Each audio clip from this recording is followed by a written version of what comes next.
Em outubro de 2015, Lee Anthony viajou para visitar sua mãe em Saskatoon, no Canadá. Sua esposa, Amanda, de 31 anos, planejava acompanhá-lo, mas desistiu no último instante devido a uma forte enxaqueca.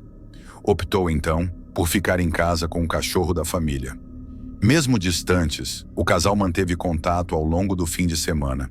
Na noite de sábado, 25 de outubro, Lee ligou para Amanda para saber se ela estava se sentindo melhor. No entanto, a ligação foi interrompida abruptamente, sendo possível ouvir o latido do cachorro ao fundo, seguido de um som estranho. Essa acabou sendo a última vez que se falaram, pois a partir desse momento, todas as ligações de Lee caíam na caixa postal e suas mensagens ficaram sem resposta. No domingo, 26 de outubro, Lee retornou à casa do casal em Calgary. Ao chegar, percebeu que Amanda não estava por perto e começou a procurá-la desesperadamente. Foi então que a encontrou sem vida no porão. A cena era assustadora, parecendo saída de um filme de terror. Havia sangue por toda parte e era evidente que Amanda teve um fim brutal. Desesperado, Lee chamou o serviço de emergência, mas já era tarde demais. Amanda estava morta havia várias horas. Okay, tell me exactly what happened. I don't know, and I just came home and I found my wife downstairs and there's blood everywhere. Is she breathing? No, she's gone. I'm sending help. I'm sending someone to assist you. Lee foi imediatamente considerado um suspeito, mas logo foi descartado, pois estava em outra província no momento do crime. Mais tarde, as investigações revelaram que Amanda morreu devido a uma hemorragia causada por um trauma contundente na cabeça. A autópsia mostrou que fragmentos de um cofrinho quebrado ficaram incrustados em seu crânio. Além disso, ela apresentava vários hematomas e uma fratura no osso orbital direito e no tornozelo. Dentro da casa, os investigadores encontraram sinais de desordem, incluindo uma cadeira virada na sala de jantar e os restos do cofrinho quebrado. No entanto, um detalhe intrigou ainda mais as autoridades. O cachorro de Amanda, muito querido por ela, não tentou ajudá-la e sequer desceu ao porão. Além disso, não havia indícios de arrombamento. E a análise do local mostrou que apenas o DNA de Amanda foi encontrado na cena, tornando improvável a hipótese de um intruso.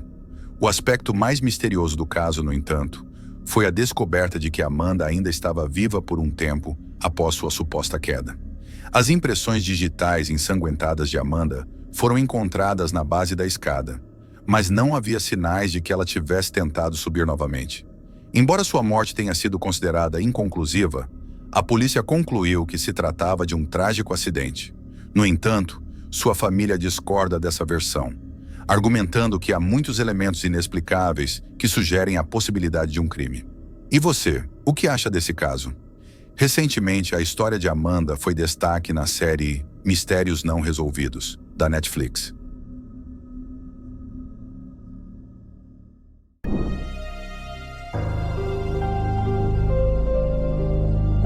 No dia 1º de novembro de 2003, Charlene D.S., então com 14 anos, desapareceu em sua cidade natal, Blackpool, um destino litorâneo no noroeste da Inglaterra. Charlene vivia com seus pais e 3 irmãos. A família havia se mudado para Blackpool, vinda de West Midlands, cerca de 4 anos antes. Sua vida, ainda tão curta, era marcada por turbulências, e os serviços sociais já haviam intervindo em diversas ocasiões.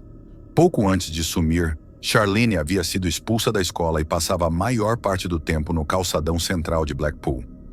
De acordo com as investigações, ela era uma das cerca de 60 jovens da região que teriam sido envolvidas com homens de origem paquistanesa. Essas meninas recebiam comida e cigarros de funcionários de lanchonetes em troca de favores sexuais.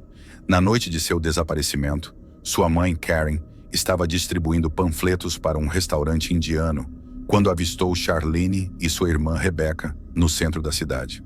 As 3 conversaram brevemente antes de Rebecca anunciar que iria para casa, enquanto Charlene disse que encontraria amigos. Karen esperou com a filha até que o grupo chegou e então viu as meninas irem embora juntas. Aquele seria o último momento em que Karen veria Charlene.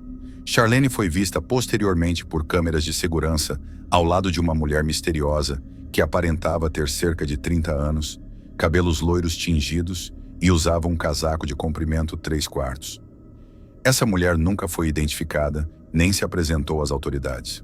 Por volta das 21h30, Charlene encontrou um amigo e os dois foram até o bar Carrossel.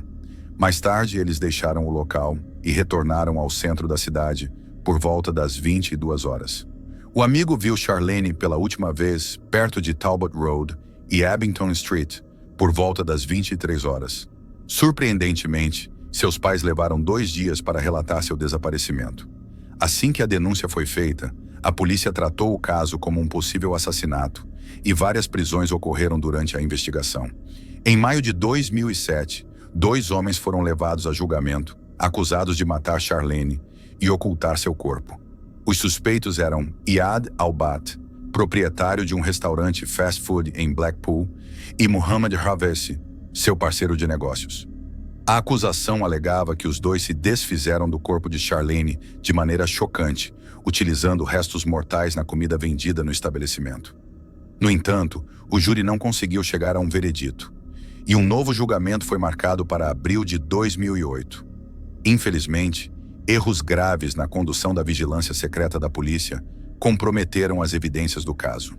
Devido a erros significativos na vigilância secreta conduzida pela polícia, o Ministério Público não pôde dar continuidade ao caso e os 2 homens acusados foram libertados. As investigações indicaram que, por um período antes de seu desaparecimento, Charlene teria sido vítima de abuso. No entanto, seu corpo nunca foi encontrado e ninguém jamais foi condenado por sua morte. Uma das teorias mais perturbadoras sugere que seus restos tenham sido descartados de forma chocante, possivelmente incluídos em kebabs vendidos ao público sem que ninguém soubesse. Essa é uma história profundamente trágica de uma jovem que nunca teve a chance de um futuro.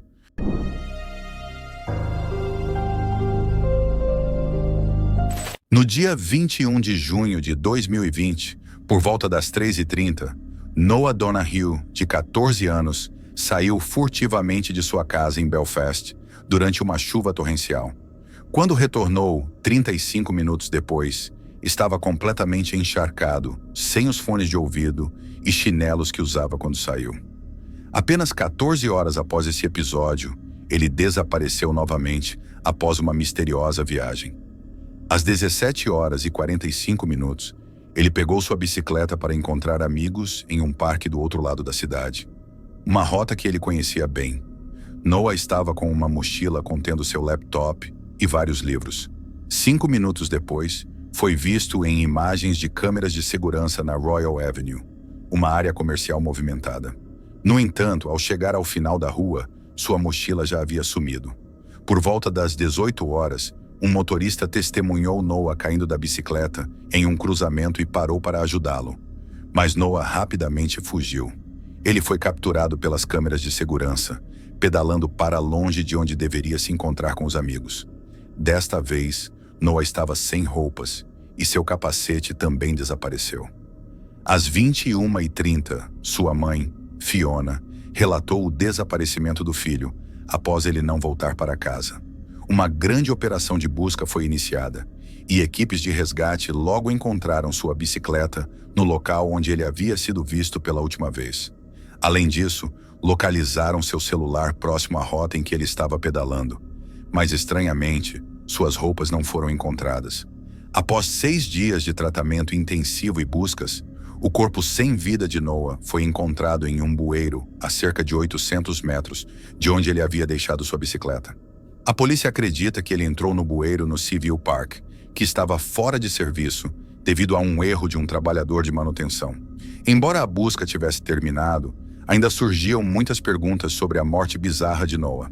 Noah era muito próximo de sua mãe, e seu comportamento no dia de seu desaparecimento foi totalmente fora do comum. Ele era um excelente aluno e tinha o sonho de estudar medicina.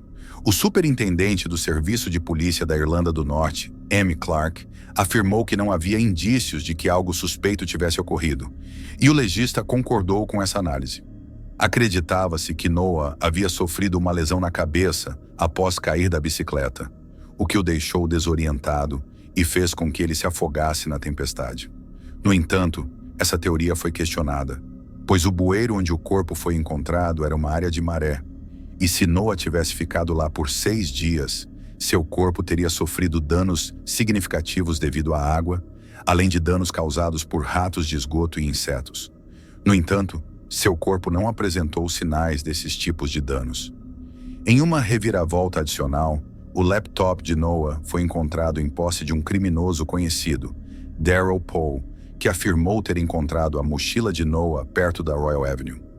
Poe nunca foi oficialmente implicado na morte, mas Fiona, a mãe de Noah, alegou que havia 4 testemunhas que poderiam esclarecer a situação.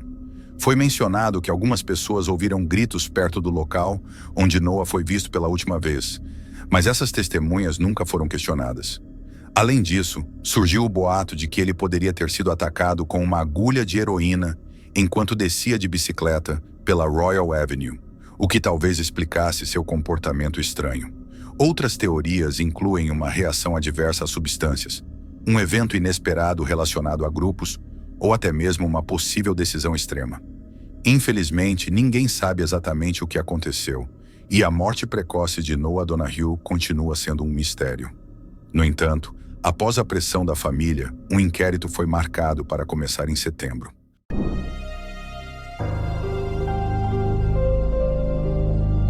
Em dezembro de 2014, um adolescente fez uma descoberta chocante em Beaver County, Pensilvânia.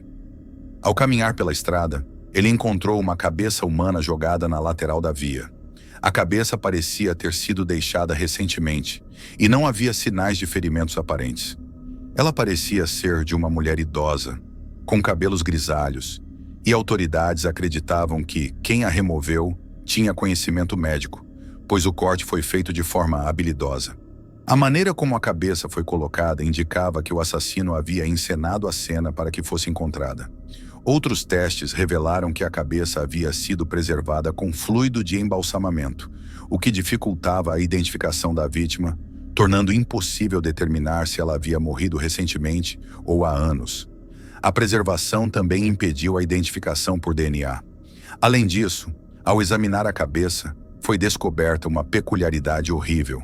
Os olhos haviam sido retirados e substituídos por bolas de borracha vermelhas, o que não é comum em casos de preservação de corpos. Outras investigações levaram a uma cripta vandalizada de 1988, da qual a cabeça havia sido removida, mas registros dentários descartaram essa hipótese. A polícia, relutante em divulgar fotos da cabeça, contratou a artista forense Michelle Vitali para fazer uma réplica precisa da cabeça em argila. Mesmo com diversos apelos, ninguém apareceu para identificar a vítima, e a polícia acreditava que ela poderia ser alguém desaparecido há algum tempo. O caso tomou um novo rumo quando Jay Grabner, que morava do outro lado da rua de onde a cabeça foi encontrada, entrou em cena. Ele tentou lançar suspeitas sobre o adolescente que havia feito a descoberta, mas esse plano acabou se voltando contra ele, fazendo a polícia começar a considerar Grabner como o principal suspeito. Investigando mais a fundo, as autoridades descobriram que Grabner e o menino costumavam ser amigos, mas a amizade havia terminado de forma conturbada, com Grabner jurando vingança.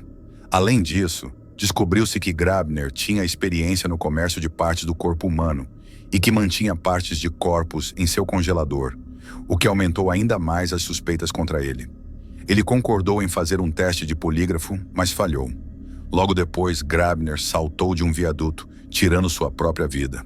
Até hoje, a identidade da vítima da cabeça decapitada permanece desconhecida, e o resto de seu corpo nunca foi encontrado.